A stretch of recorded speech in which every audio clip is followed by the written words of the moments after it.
महज 12 साल की उम्र में उन्होंने एक जंगली और बिगड़ैल घोड़े को काबू में कर लिया था।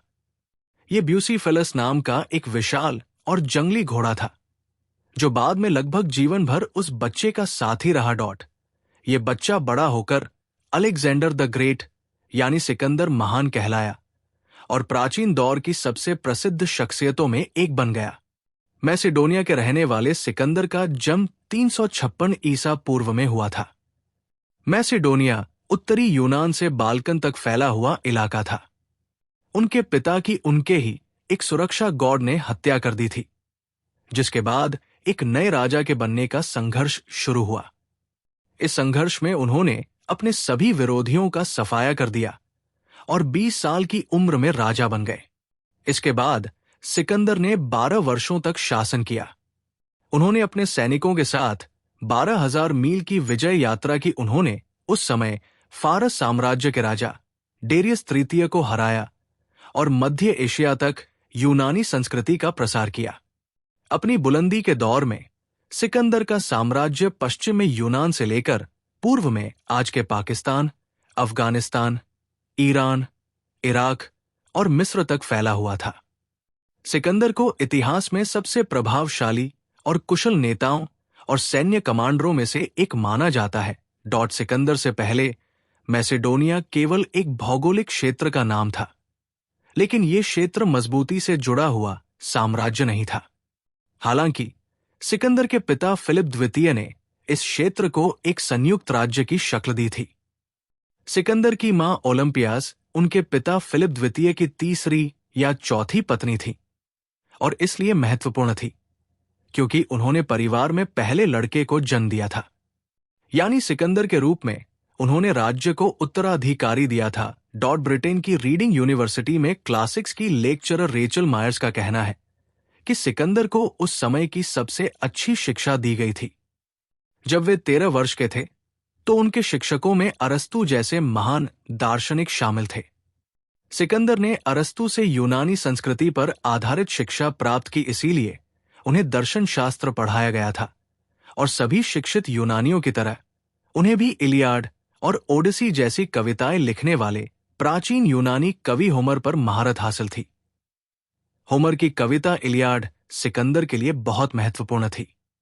युद्ध के दौरान वो इस कविता के कुछ हिस्सों को अपने तकिए के नीचे रखकर सोते थे। इलियाड एक महाकाव्य है जिसमें ट्रॉय शहर और यूनानियों के बीच युद्ध के अंतिम वर्ष की कहानी बताई गई है। सिकंदर और इस कहानी के नायक एक्लेस के बीच एक मजबूत मानसिक संबंध बन गया था। इसके अलावा वो यूनान के दिव्य चरित्र हरक्यूलिस से भी बहुत प्रभावित थे और युद्ध के दौरान ये पात्र उनके दिमाग में थे। सिकंदर पर जीवन भर अरस्तु के शिष्य होने का प्रभाव रहा। रेचल मायर्स कहती है, आप शायद ये सोचें कि अरस्तु के पास ये एक बड़ा मौका था कि वो यूनानी अभिजात वर्ग के एक अक्खड़ लड़के को एक बेमिसाल शासक में बदल सकते थे। पूरी तरह से तो ऐसा नहीं हुआ, लेकिन जिस तरह सिकंदर यूनानी राज्यों के साथ व्यवहार करते थे उसमें अरस्तु की दी हुई शिक्षाओं का बड़ा प्रभाव था। एक घटना इस शिक्षा को जाहिर करती है।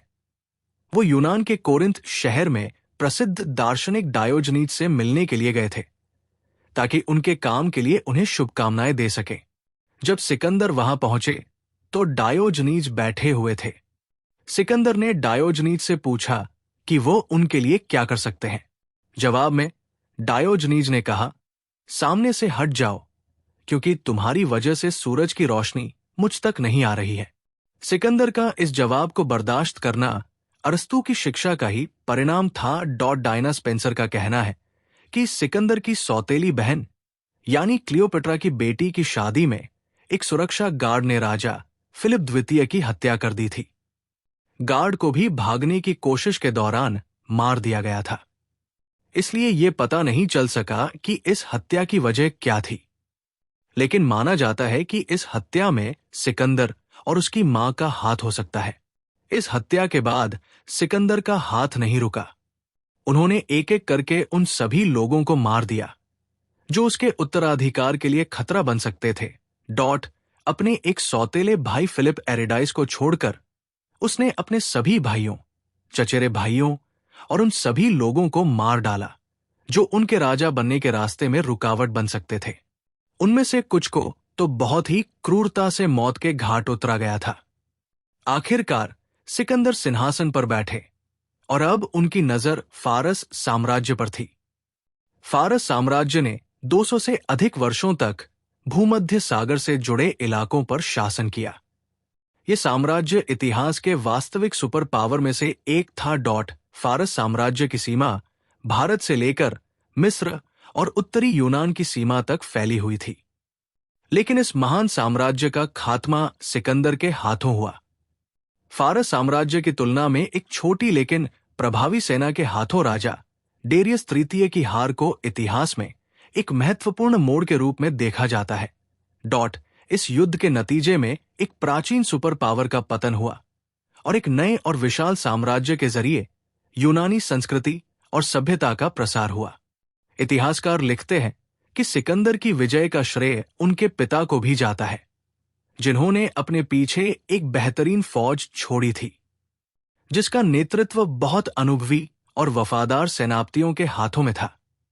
हालांकि एक चालाक और कुशल दुश्मन को उसके इलाके में जाकर हराना खुद सिकंदर की एक नेता के रूप में बुद्धिमत्ता और युद्ध रणनीति में महारत का कमाल था।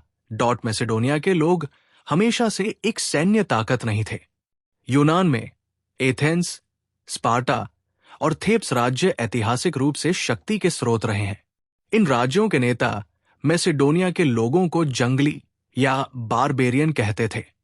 सिकंदर के पिता फिलिप द्वितीय ने अकेले ही मैसेडोनिया की सेना को एक ऐसी प्रभावशाली सेना बना दिया था जिसका डर उस प्राचीन दौर में दूर दूर तक फैल गया था। फिलिप ने मैसेडोनिया के पूरे समाज को एक पेशेवर सेना के साथ दोबारा संगठित किया।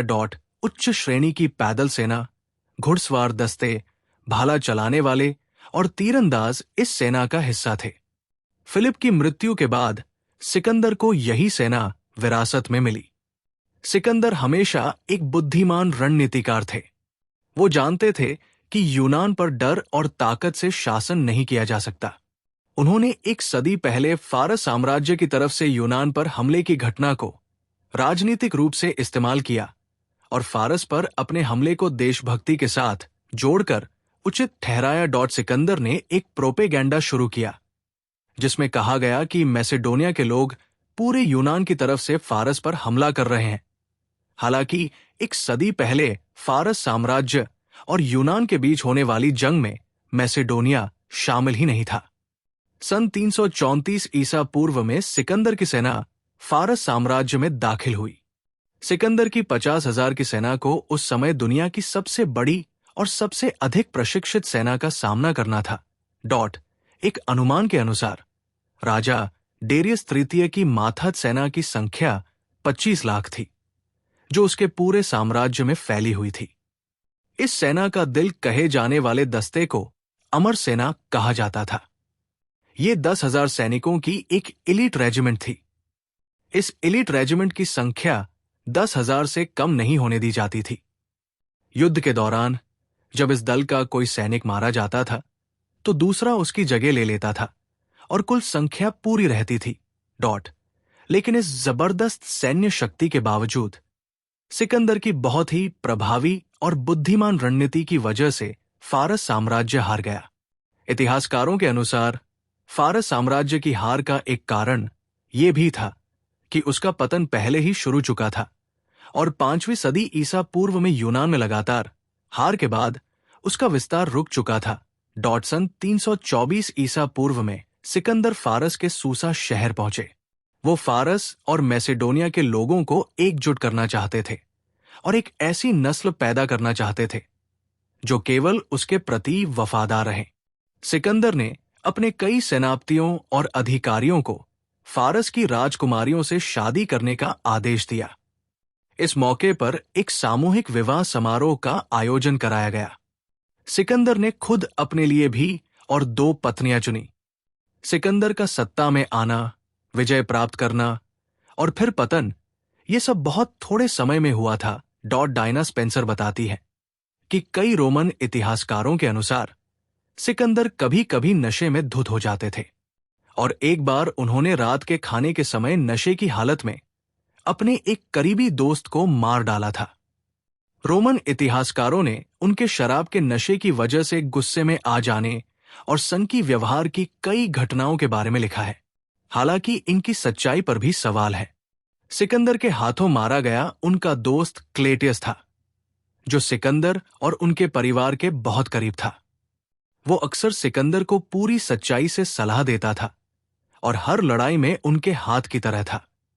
उस दिन सिकंदर ने बहुत शराब पी हुई थी और जब क्लेटियस ने कहा कि आपका व्यक्तित्व बदलता जा रहा है, तुम्हें खुद को काबू में करने की जरूरत है, आप फारस के लोगों की तरह होते जा रहे हो और ऐसा लगता है कि तुम हम में से नहीं रहे। क्लेटियस ने यह सब कहने के लिए गलत मौका चुना था। उसी समय सिकंदर अपनी जगह से उठे और क्लेटियस के सीने में भाला घूंप दिया। सिकंदर की विजयों और उनके व्यक्तित्व के आकर्षण के कारण प्राचीन यूनानी उन्हें एक आम आदमी नहीं बल्कि एक देवता समझने लगे थे। बल्कि खुद सिकंदर को भी विश्वास हो गया था कि वे देवता है। फारस साम्राज्य पर अपना कब्जा जमाने के बाद उनकी सेना पूर्व की ओर बढ़ने लगी और भारत तक पहुंच गई। इसके बाद सिकंदर मैसेडोनिया वापस लौटने लगे, लेकिन वतन वापसी उनकी किस्मत में नहीं थी। सन 323 ईसा पूर्व में 32 वर्ष की उम्र में बेबीलोन, वर्तमान इराक के इलाके में पहुंचने के बाद अचानक एक रहस्यमय बीमारी उनकी मृत्यु का कारण बनी। कुछ इतिहासकारों का मानना है कि उनकी मौत का कारण उनके घावों में होने वाला इंफेक्शन था और कुछ का मानना है कि उनकी मृत्यु मलेरिया की वजह से हुई थी।